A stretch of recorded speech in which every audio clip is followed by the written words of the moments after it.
आपलं स्वागत। मुख्यमंत्री देवेंद्र फडणवीस आणि आदित्य ठाकरे काल संध्याकाळी एकाच वेळी बीकेसीतल्या एकाच हॉटेलमध्ये असल्यानं राजकीय चर्चांना उधाण आलंय। वांद्र्यामधील सोफिटेल हॉटेलमध्ये दोन्ही नेते संध्याकाळी 6-7 वाजल्यापासून उपस्थित होते।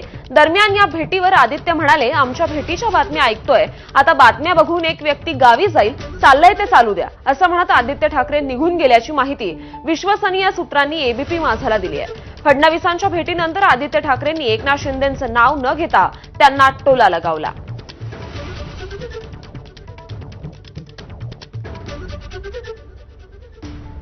आणि या संदर्भात अधिक चर्चा करूयात। आपले प्रतिनिधी अजय माने सध्या आपल्यासोबत आहेत। अजय, आपण बघतोय आदित्य ठाकरे आणि देवेंद्र फडणवीस 3 तास एकाच हॉटेलमध्ये होते।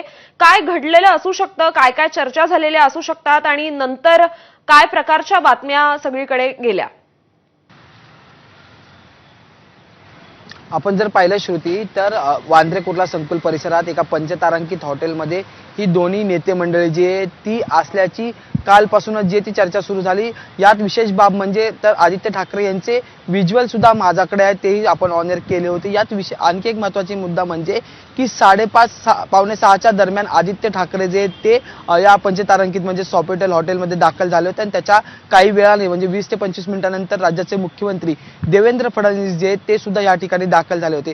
आणखी ह्यात एक महत्त्वाचा मुद्दा नोंदवला पाहिजे, तो म्हणजे की ज्यावेळेस विधिमंडळाचं अधिवेशन चालू होतं त्यावेळेस सुद्धा आदित्य ठाकरे आणि देवेंद्र फडणवीस जे ते बोलताना आपल्याला पाहायला मिळाले होते आणि त्याच्यानंतर लगेचच ही मंडळी एकाच हॉटेलमध्ये जी आहे ती एकाच वेळी आल्यामुळे पुन्हा एकदा राजकीय चर्चांना जे ते उधाण आलेलं आपल्याला पाहायला मिळतं। त्यात आणखी एक महत्त्वाचा मुद्दा म्हणजे की आदित्य ठाकरेंकडून जे वक्तव्य करण्यात आलेले की आमच्या ह्या चर्चा ऐकून एक जण गावाला जाईल, त्यामुळे एकीकडे एकनाथ शिंदेंना हा टोला लगावण्याचा प्रयत्न होता का, हा एक महत्त्वाचा मुद्दा आहे। दुसरा म्हणजे की असं म्हटलं जातंय की ही नेते मंडळी एकाच ठिकाणी असली तरी 2 वेगळ्या कार्यक्रमासाठी आले होते, असं एकंदरीत स्पष्टीकरण देण्याचा प्रयत्न जो आहे तो सूत्रांकडून होतोय। पण विशेष बाब म्हणजे की या दोन्ही नेते मंडळी ज्यावेळेस विधान भवनात अधिवेशनाच्या दरम्यान भेटले होते तेव्हा सुद्धा चर्चा सुरू झाल्या होत्या।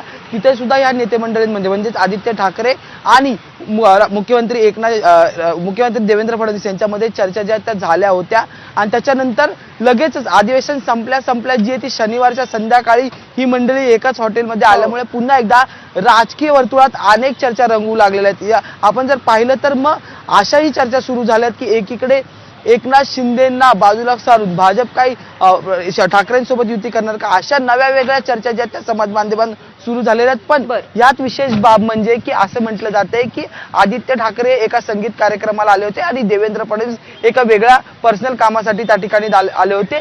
4थ्या माळ्यावर आदित्य ठाकरे आणि 7व्या माळ्यावर मुख्यमंत्री देवेंद्र फडणवीस असं होतं। पण आता यात आणखी एक महत्त्वाचा मुद्दा आहे की जे नेते विधानसभेचं अधिवेशन सुरू असतं त्यावेळेस भेटतात, शुक्रवारचा तो दिवस असतो, त्याच्यानंतर दुसऱ्याच दिवशी संध्याकाळी हे नेते मंडळी एकाच हॉटेलमध्ये जातात आणि त्या हॉटेलमध्ये वेळही जी आहे ती समान असते। त्यामुळे या राजकीय वर्तुळात चर्चा ज्या त्या सुरू झाल्यात आणि यात विशेष बाब म्हणजे की एकनाथ शिंदेंना टोला लगावण्याचं काम सुद्धा करण्यात आलेलं आहे। की आपण जर पाहिलं तर प्रत्येक वेळी जे आहे ती राज्यात घडामोड सुरू असताना एकनाथ शिंदे जे ते दरेगावी जाताना आपल्याला पाहायला मिळतं। त्यातच ह्या आदित्य ठाकरे यांचं जे वक्तव्य आलेलं आहे समोर, जे सूत्रांनी दिलेलं आहे की आता आमच्या ह्या सगळ्या बातम्या पाहून आमच्या ह्या सगळ्या चर्चा ऐकून काही लोक जे ते गावाकडे, त्यामुळे या नेत्यांच्या भेटीगाठी म्हणजे नेहमीच राजकीय वर्तुळात चर्चांचा विषय असतात। धन्यवाद या सविस्तर माहितीसाठी।